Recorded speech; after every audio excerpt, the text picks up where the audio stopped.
అంబటి రాంబాబు నీచంగా నికృష్టంగా సంస్కారహీనంగా ప్రవర్తిస్తాడనేటువంటి మాట ప్రజలందరికీ తెలుసు కానీ మరింత బరితెగించి బజారు భాషతోటి రాజకీయాల్లో ఎవరూ మాట్లాడే విధంగా మాట్లాడడం అనేది మొత్తం కూటమి నాయకులు మేము అందరూ మాత్రమే కాకుండా రాష్ట్ర ప్రజలందరూ కూడా చీ అంటున్నటువంటి సందర్భాన్ని ఈ సందర్భంగా తెలియజేస్తా ఉన్నాం. అంతేకాదు రాజకీయ నాయకుడిగా మాత్రమే కాకుండా అసలు ప్రజా జీవితంలో ఉండడానికే అంబటి రాంబాబు అర్హుడు కాదనేటువంటి మాటను కూడా ఈ సందర్భంగా తెలియజేస్తున్నాం. కొంతమంది దీనికి ఏదో కులం రంగు పొలవాలనేటువంటి ఆలోచన చేస్తా ఉన్నారు. వారందరూ కూడా తెలియజేస్తా ఉన్నాను, మన ఇంట్లో తల్లి తండ్రి, మన ఇంట్లో చెల్లి, వీళ్ళందరినీ ఎవరైనా దూషిస్తే మనం ఎంతవరకు దాన్ని సహించగలుగుతాం.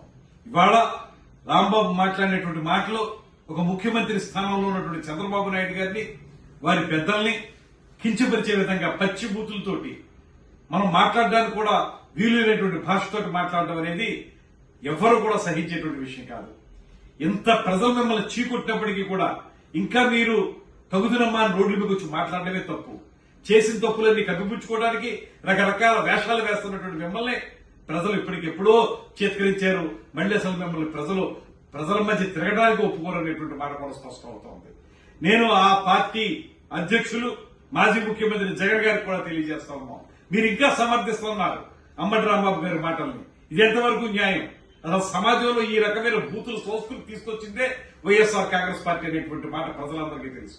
అటువంటి సందర్భంలో ఇంకా ఇప్పుడు దీన్ని సమర్థించడం ద్వారా, పత్రికా ప్రకటన ఇవ్వడం ద్వారా మీరు మరింత దిగజారనేటువంటి మాటని ఈ సందర్భంగా తెలియజేస్తూ, ఇలా చేయటం వల్ల ప్రజలు మిమ్మల్ని చేదరించడం మాత్రమే కాదు, రేపొద్దు నుంచి ప్రజల మధ్య తిరగనివ్వకుండా చేస్తారనేటువంటి మాటను కూడా తెలియజేస్తూ, ఎప్పటికైనా మానుకోకపోతే తగిన బుద్ధి ప్రజలే తెలియజేస్తారనేటువంటి మాటని హెచ్చరిస్తున్నాను.